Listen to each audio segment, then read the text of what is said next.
We'll call the meeting to order and have a roll call by the secretary. Mr. Fiddler. Here. Mr. Overland. Here. Mr. Love. Here. Mr. Burridge. Here. Mr. Huckabee. Here.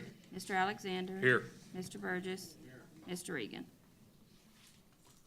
Chair declares a quorum to conduct business and would introduce the director for an announcement.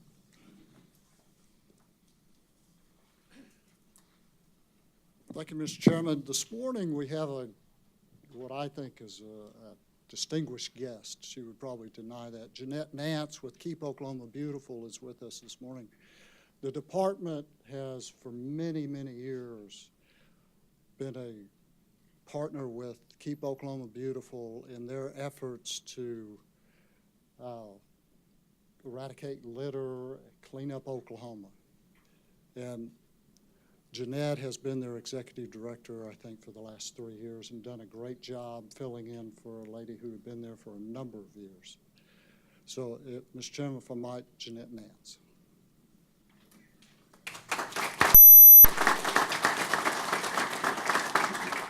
Mr. Chairman, Commission, thank you for having me. This is one of the best parts of my job.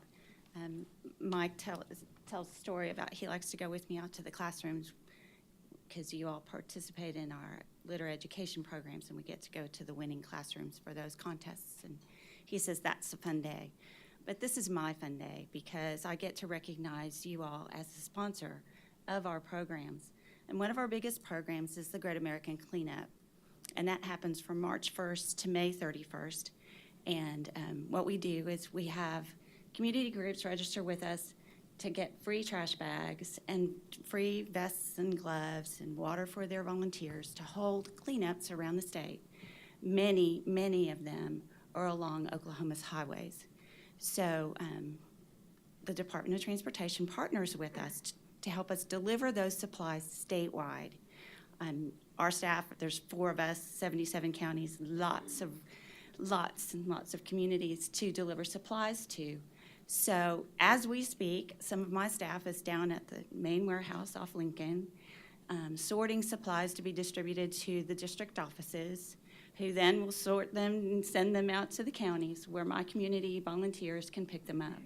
And it's those volunteers that help Oklahoma clean the roadways and shorelines and turnpikes and parks, saving Oklahoma $6.1 million in 2016 in defrayed taxpayer dollars using free supplies with volunteers. So I love this partnership. I nominated it to the Keep America Beautiful nominations for state partnerships. This is your 3rd time to receive this award. Monty Smith of ODOT came to Washington, D.C. with me on January 24th to receive it at their banquet and award celebration. So I'm here today to present it to you all as a commission, and thank you so much for your support.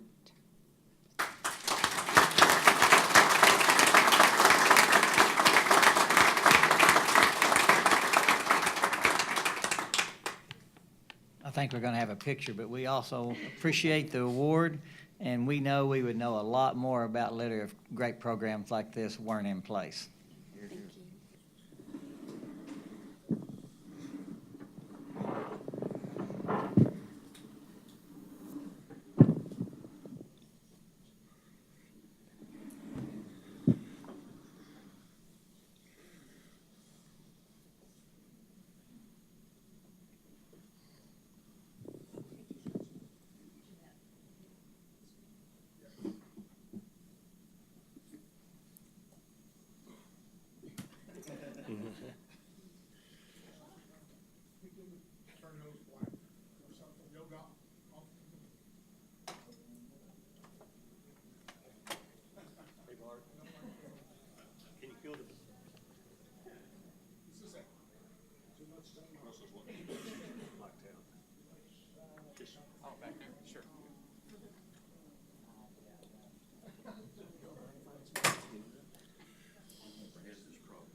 One moment, please.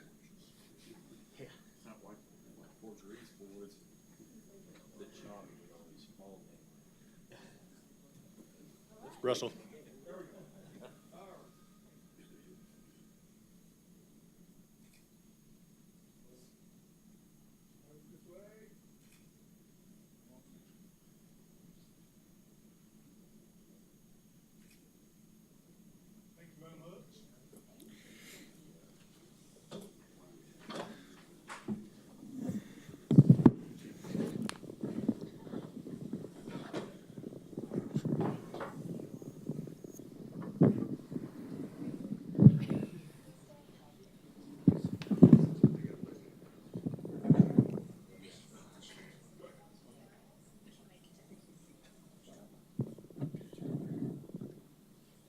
Anything else we need to know?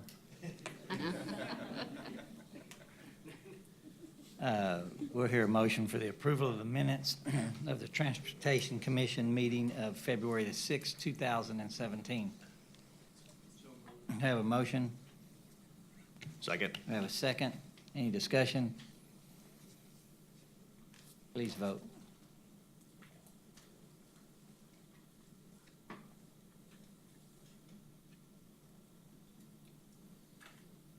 Motion passes. The consent docket is next, items 29 through 31. If there's any member that would like to have an item pulled out and discussed separately, we'll do that. Otherwise, we'll hear a motion. So moved. We have a motion. Second. Have a second. Any discussion? Hearing none, please vote. Motion passes. Item 32 is the programming items to be presented by Mr. Tiegler. The items 32 and 33 and 34. Good morning, Mr. Chairman, members of the commission, Secretary Ridley.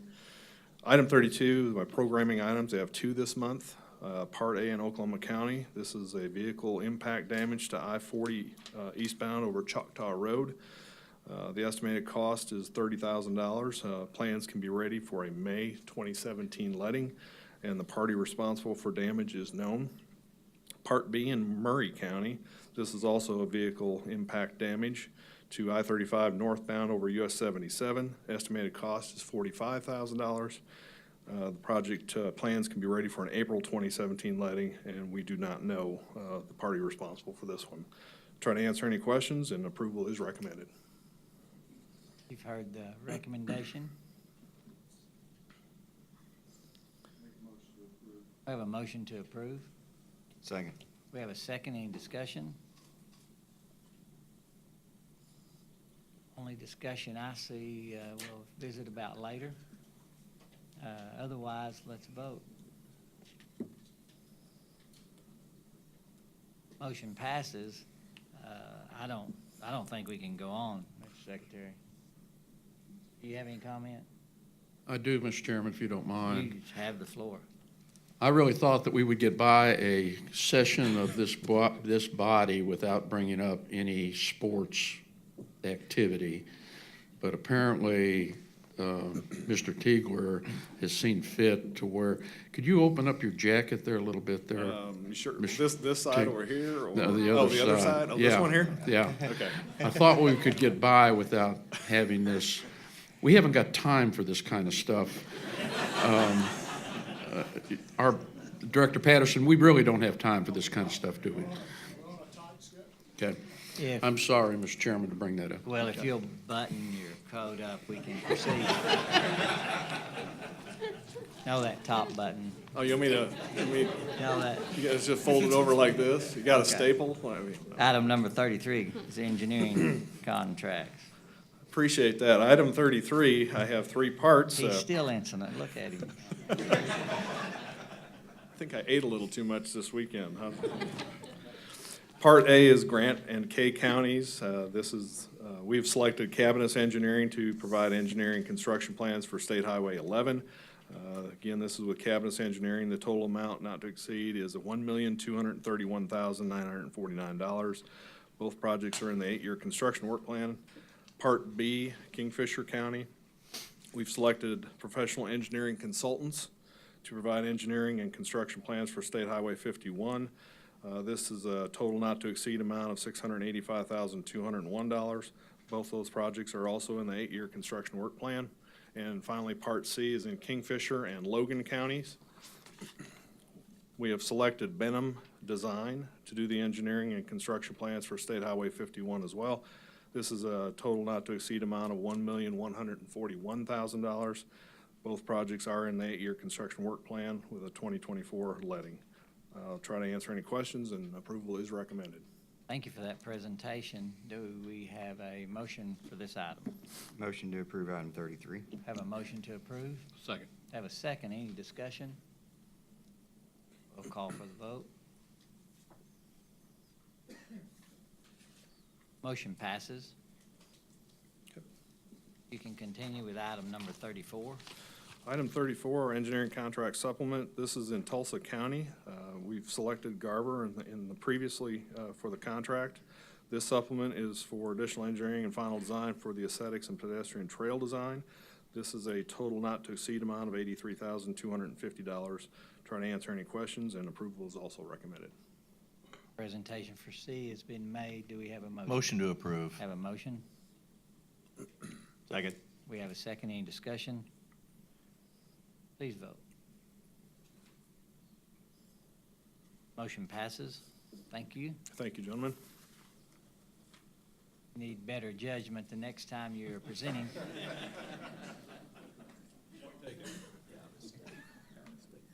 Item 35, Mr. Adkins. Mr. Chairman, Mr. Secretary, members of the commission, item 35 consists of the final May, the tentative June, and the tentative July 2017 bid openings, and the department recommends approval of item 35. Had the presentation for item 35, the lettings. Motion to approve. Second. We have a motion and a second. Any discussion? Hearing none, please vote. Motion passes. Thank you, Mr. Adkins. Thank you. I guess for the first time in 14 years, a new face is presenting the change orders with a cumulative total of 50,000 or less. I've had to do it a time or two, but yeah, George is gone. George is gone. Mr. Chairman, Mr. Secretary, Commissioners, present item number 36, parts A through X. These are the change orders with the cumulative total of $50,000 or less. It's for your information only. No action is necessary, but be glad to answer any questions. Are there any questions? There are no questions. You can move to item 37, the change orders greater than 50,000. All right, item 37, parts A through BB, change orders greater than $50,000. Your approval is recommended. Heard the presentation. Do we have a motion? Motion approved. Have a motion to approve?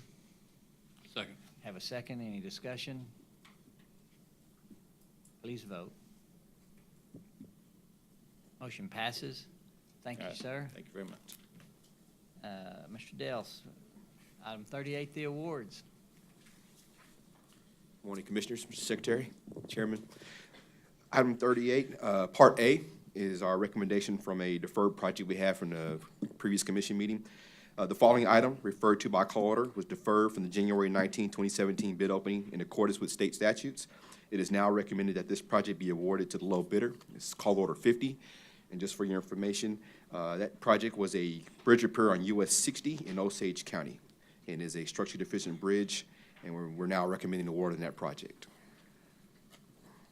Heard the presentation. Motion approved. We have a motion to approve. Second. We have a second. Any discussion? Hearing none, please vote. Motion passes. Thank you, sir. Thank you. We have a pinch hitter today. Mr. Hewley, oh, go ahead. Got one. I forgot. Slow I'm me not up. wearing, I promise. Well, you notice, look, I was still looking over there and I just couldn't get it. Part B of item 38. It is recommended that the following items from the February 16th bid opening referred to by call order be awarded. That's call orders 5, 10, 20, 50, 60, 70, 80, 90, 100, 110, 120, 130, 140, 150, 160, 180, 190, 210, 220, 230, 240, 270, 280, 290, 300, 310, 320, 335, 337, 338, 350, 360, 370, 380, 390, 400, 410, 420, 450, 470, 480, 510, 520, 540, and 550. It is recommended that the following items from the February 16th, 2017 bid opening referred to by call order be rejected. Call order is 30, which was part of call order 50, so rejected in lieu of the combined project, and call order 200. This concludes the recommendations for award, and your approval is requested. That's the regular letting awards. Do we have a motion? Motion to approve. Second. We have a second. Thank you. Any questions? We're ready to vote. If it'll pop up here. There we go. Motion passes. Now, thank you. All right. Russell, you're up. Number 39, the budget revisions. Thank you, Mr. Chairman, Mr. Secretary, members of the commission. This item pertains to revisions to the department's fiscal year 2017 budget work program. There are 4 parts to it. I will draw your attention to Part C. During the February Board of Equalization meeting, they declared an shortfall for the current fiscal year, a revenue failure, and which requires the reduction to all state agencies that receive appropriations and the roads fund. It was a 0.7% reduction, which for us translates into about $3.3 million. We will take this reduction from the maintenance program, but and we recommend approval of this item, and I'll answer any questions you may have. I guess everybody sees that we're taking about 3.3 million out of our maintenance budget. I mean, there's some other small items there, but do it with our eyes wide open, and that's stuff that won't get fixed. That'll cost more to repair when we do get around to it.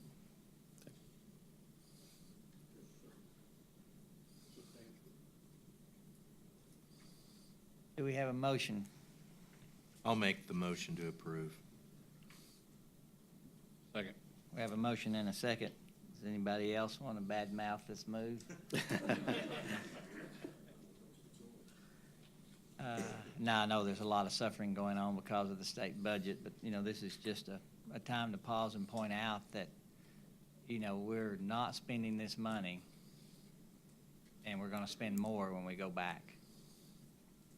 If there are no more comments, then we're ready to vote.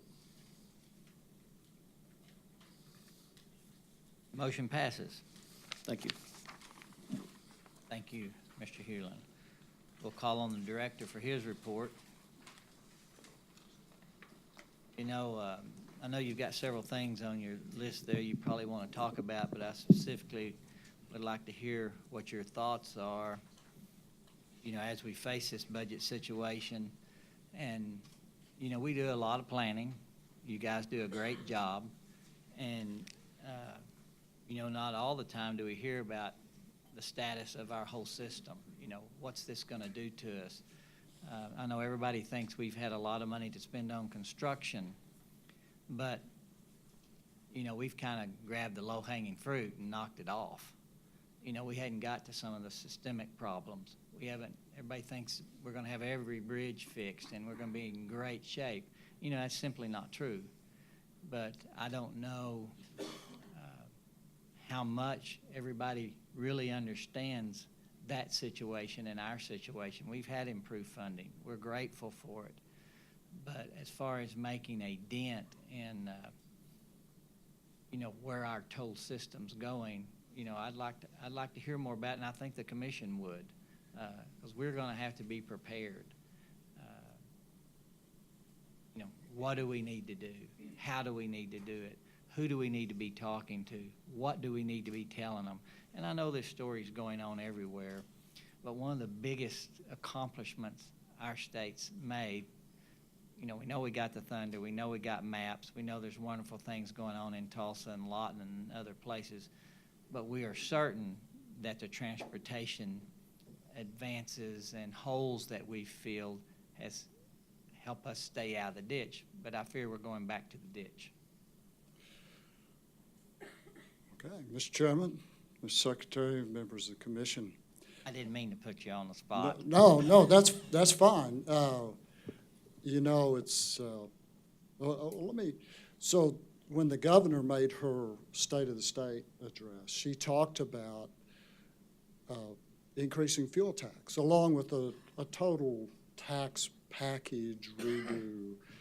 Over the years, we've talked, Secretary Ridley and I have talked about the fact that, you know, it doesn't seem that the state of Oklahoma has kept up maybe we still have a 1930s revenue model at the state level, while the rest of the community, rest of the state of Oklahoma, has, in some areas, has been thriving.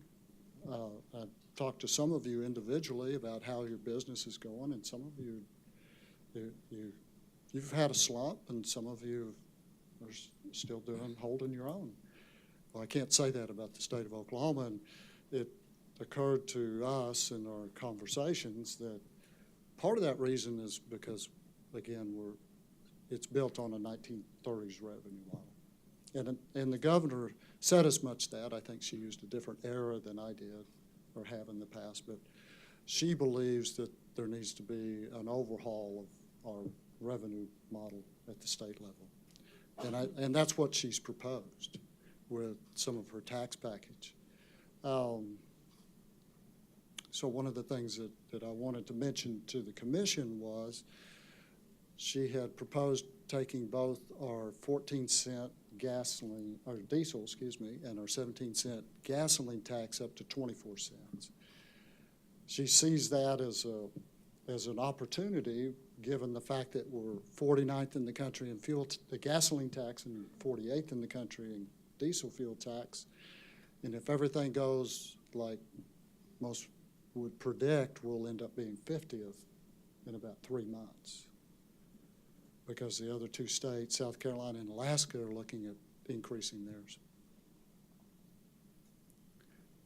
But in her proposal, she talks about an additional fuel tax, but she recognizes that ODOT will not receive additional money. And even though there's some spreadsheets floating around the Capitol that show that ODOT's going to get additional revenue, we do not. And it was not her intent that we receive additional revenue. It was her intent to change the revenue model, how transportation is funded. To that end, that's the additional fuel tax would come to us, and our income tax allocation would go away from us. And so that's part of the overall changing of the revenue model. And I need to keep hitting that, again, because there's a couple of spreadsheets that show we get more money. There's a sense by the public that if they're paying more at the pump for fuel tax, we must be getting more revenue. So we're going to have to continue to get that word out. To your point, Mr. Chairman, I'm getting around to your point. I think it's time that we discuss more about what needs to be after bridges. We say in our 8-year plan, if you look beyond 2020, we don't work on as many bridges because we're at a manageable state, because our structurally deficient bridges by then are at less than 1%, which was our goal. But we don't really articulate, and have not yet articulated well, what it is that we're going to be working on and what our needs are. We used to have a needs study that we put out every year, and at one point it was $12 billion. But it encompassed a lot of different things, and a few years ago we broke that down into pavement, bridges,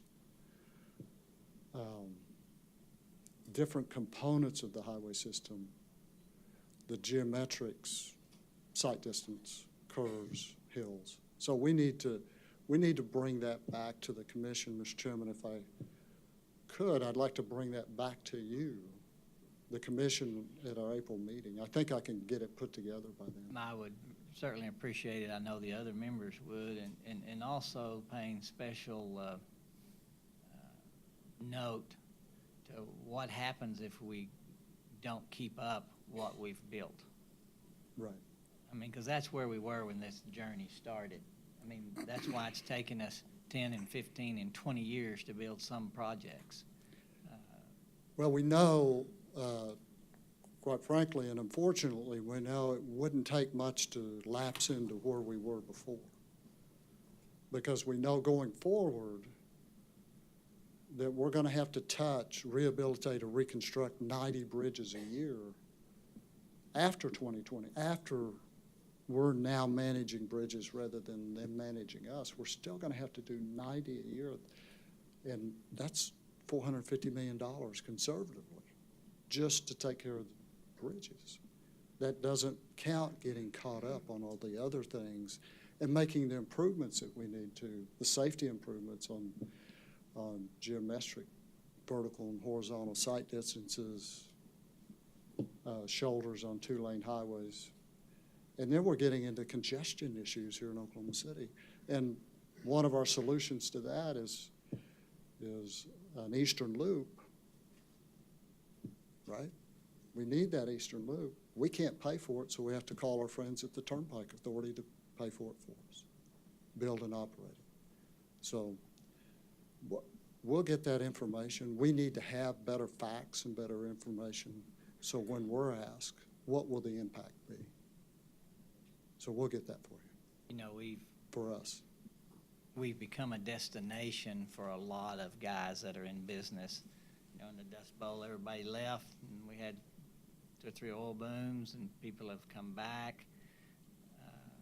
But the improvements that ODOT has made to our system have enabled us to keep, retain, and attract others. This is just a fact. And to go backwards now, especially with the intense pressure we have by some of the other states around us. I mean, you can come here or you can go across the line. You know, which place do you want to be? You know, we've seen that, and we saw a big company choose a location because of the different economic factors in Oklahoma, and roads was very definitely a big part of that. And they mentioned that. If you recall our Lifeblood video, they mentioned that very thing. Another thing that came out, and it just occurred to me, and I've got to come up with a way to articulate this, but in that video, you saw Russell Evans, Dr. Russell Evans from Oklahoma City University. When we did that interview, he also got into some off-camera discussions with us, talking about high-end retail. And sometimes we can attract them to Oklahoma, and sometimes we can't. They're looking for more dense populations. But he, working with other developers, have talked to the retailers and said, you know, you can't look at the same density models. You don't have to have the density of a Chicago or a Houston or a Dallas. You can have the same penetration here in Oklahoma City because we don't have the same congestion up until now. We're starting to feel that congestion, and I'm just fearful that we're going to start losing out on some of those retail opportunities if now people, even though they'll widen their radius around their store just because we have good transportation, once it becomes congested and people can't get to their stores, that's where we're going to have an economic problem. Well, in your position as the director, at the very least, we need to be able to let the legislature know, the governor know, and the public know where we're at, what it takes to stay there. If they want us to do better, what we need, and to know what it's going to be like if we go backwards. Now, obviously, we're going backwards already, like a lot of the state agencies, but everybody needs to do it with eyes wide open. Right. Yeah, they need to know that whatever decision is made, and we can't make that decision for them. And I often say, we here at ODOT have a statutory responsibility. They have a constitutional responsibility, and they have to fulfill that constitutional responsibility to balance the budget. So whatever they need to do that. We've shown that we can operate at any size, employee-wise, function-wise. We can spend responsibly whatever level of funding we have. The difference here is you can see in very it's easy to see when we don't repair something. It's easy to see when something needs to be expanded and we don't expand it, when we need a new road and we don't do it. All those things are easy to see, and we just need to tell our story like it is. Right. I mean, I think that's why people like our model, is because we tell it like it is. That's right. I think we fail when we don't have the whole picture out there, and that's what I'd like to ask you to do. Yeah, we'll get that. Mr. Secretary, do you have any comments or want to add to anything? An event took place here a week or so ago, Mike, or Director Patterson, that was certainly concerning for me, and I'm sure it was for you and anybody that follows the financial well-being or the financial health of the state. And that's when S&P downgraded the state of Oklahoma to AA minus, I believe. Right. And then had other categories of ratings that went down as well. We have a basic understanding that it'll affect us in the bond market. I don't know that it affects our current bond indentures, but any future ones that certainly may and will cost us more money for money. But one has to believe that just the stigma of that happening to a state, a downgrade, if you will, is not beneficial for the economic outlook of that state. And I see Carlos is in the audience, and he may have a feel for that as well.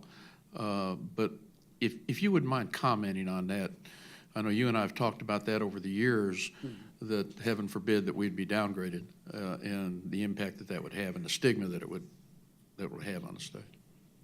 Well, you're right, Mr. Secretary. And there is a financial component to any downgrading and future bond issues, and it's going to cover any entity of the state that's issuing bonds. Those colleges and universities in higher ed, the Turnpike Authority, ODOT when we re-enter the bond market.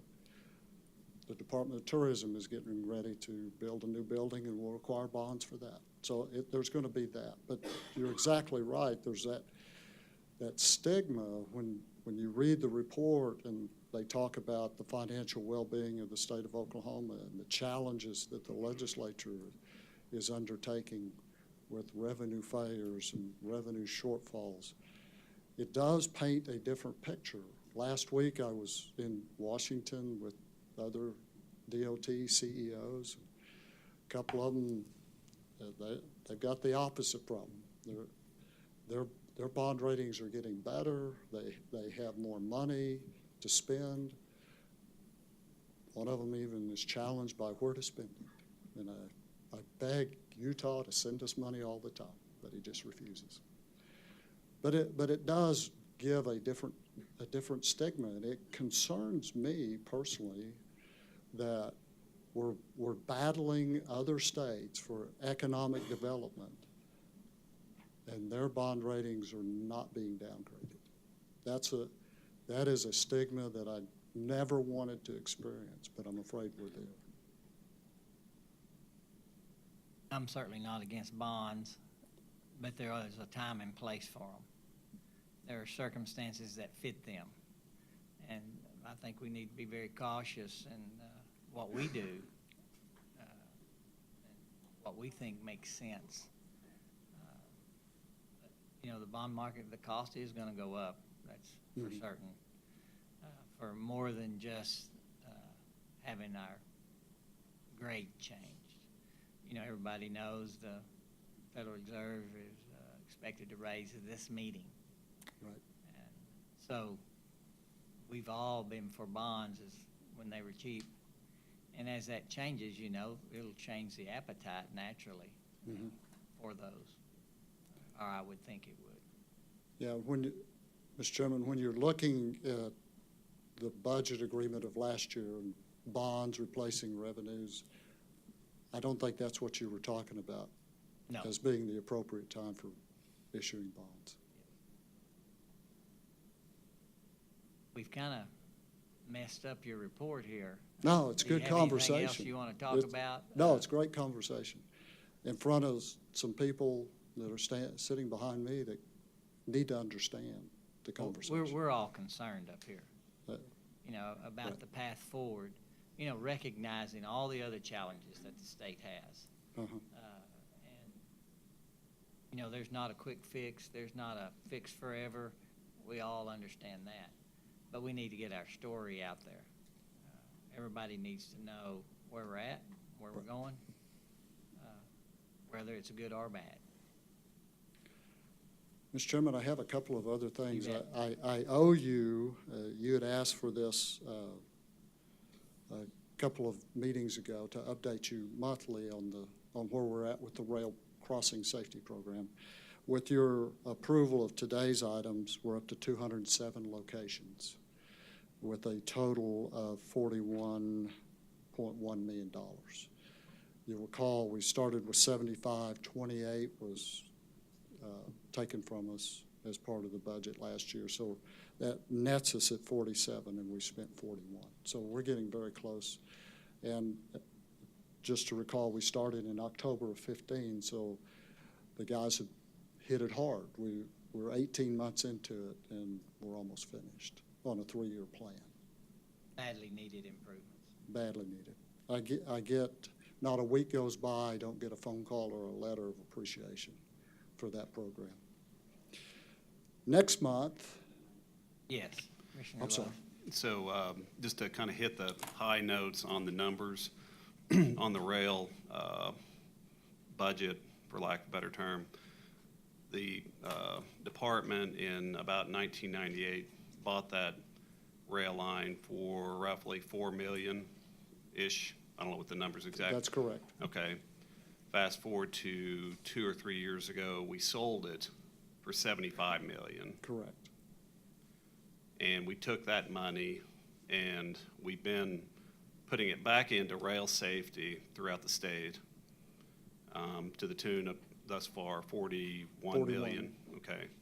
And then last year, the state budget required, or there were, obviously we had the need, the state did, to take 26 million, Yes, 28. 28 million out of that, out of the proceeds of that sale that ODOT had made to the private That's right. rail line. And if I might, Commissioner, that the money that they took from us last year was the original amount of appropriations that the department was provided in the late 70s, early 80s to begin the process of acquiring abandoned rail lines. So that, again, that was the amount of the original appropriation, and they deemed it to return the original appropriation. Okay. So the point is that the ODOT, in their wisdom, Secretary Ridley was here at that time, and McCaleb and others, made a great decision to buy that particular line. We maintained it over that interim period of time, and then when the market was such that we were able to resell it to a private rail company, get the proceeds from that. That didn't come out of the taxpayer of Oklahoma's pocket. That was money that was literally, money that ODOT was able to make on the deal that they were able to make. And we're reinvesting that back into the rail lines throughout the state and improving the safety of the whole rail system. So I just wanted to be sure that everyone was clear on that. Yes, and I appreciate you mentioning that, because that's exactly true. That for us to turn that back around and improve safety, and I just want to remind everybody, as you have, most of these crossings are on county roads and city streets. The And they're highway bad. system, They're real bad. where they're really bad, where the sight distance is terrible and there's a crossbuck. You know, we talked about how far this would move us up on the, not necessarily ODOT, but the counties and the cities would move the state forward. Did anybody ever put an estimate on how far ahead that moved us in fixing those No, intersections? but I'll have that for you. Because it was, Yeah. they would have never gotten it done. No, because our annual budget for that is $8 million of federal funds. And so we essentially moved it forward 6 years just on the state fund part, and we continue to put our federal funds into it. Great comments by Commissioner Love. Any other comments about that? Lori's back there in the back. She may want to comment on that. Lori, would you like to make a comment? She would. She You know, never I misses an don't know if we ought to opportunity. let her, because she came in late, and usually you have to have a tardy slip when you do that. And she is wearing orange, so we'll let her talk. Oh, that might stop it dead. Thank you, Mr. Chairman. Thank you, Director Patterson. I'm Lori Peterson. I represent the Oklahoma Railroad Association, which is the freight railroad industry in Oklahoma, both the Class 1 and the short line operators. Thank you to the department for their work on this project. When it was started, the 8-year plan, that's the model, and that's what they used. You used again to do the railroad improvements. We didn't choose them. They were chosen based on the crossings that needed to be upgraded. Each railroad has participated, and thank you again. We very much appreciate our partnership with the department. Thank you.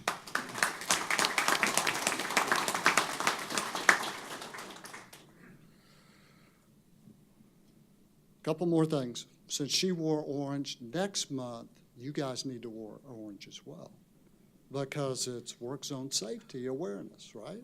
So we got to do it again. Can you help me out? Terry's looking at me. She's putting pressure on me. We'll You all got- have orange. You guys got to have orange. So I'm not promising how big it will be. I understand, but just have something. But you're sucking up to Ridley on that. Yes, absolutely, absolutely. If they need some wearing apparel, I'd be glad to provide it. You have some of America's brightest orange in your closet that you might be able to, yeah. But, so orange is the order of the day, next commission meeting, and I want to remind you, next commission meeting is not on the first Monday, but it's on the second Monday. So we'll all be here on April 10th, wearing orange for work zone safety awareness. Mr. Chairman, I'd be happy to answer any other questions. I have one other comment on rail, if you don't mind. Yes, sir. Through the railroad crossing program we've done too, in Woodward, we have about 80 trains go through there a day. With the help of this budget and the money, we've been able to make Woodward a quiet zone that'll be coming up in the very near future. Our hospital in Woodward gives out earplugs when people check in. It's about a block off the rail depot there. And Right. thank you very much, Craig. Thank you for all your help. It was a combined effort between ODOT, BNSF, the railroad, I can't even think of the name of it, out of Fort Worth, and BNSF. So thank you very much for all Thank you your for the help. comments. Any other comments? We thank everybody for their comments, and with that, we'll have a motion to adjourn. Have a motion in a second. This thing will pop up, we'll vote.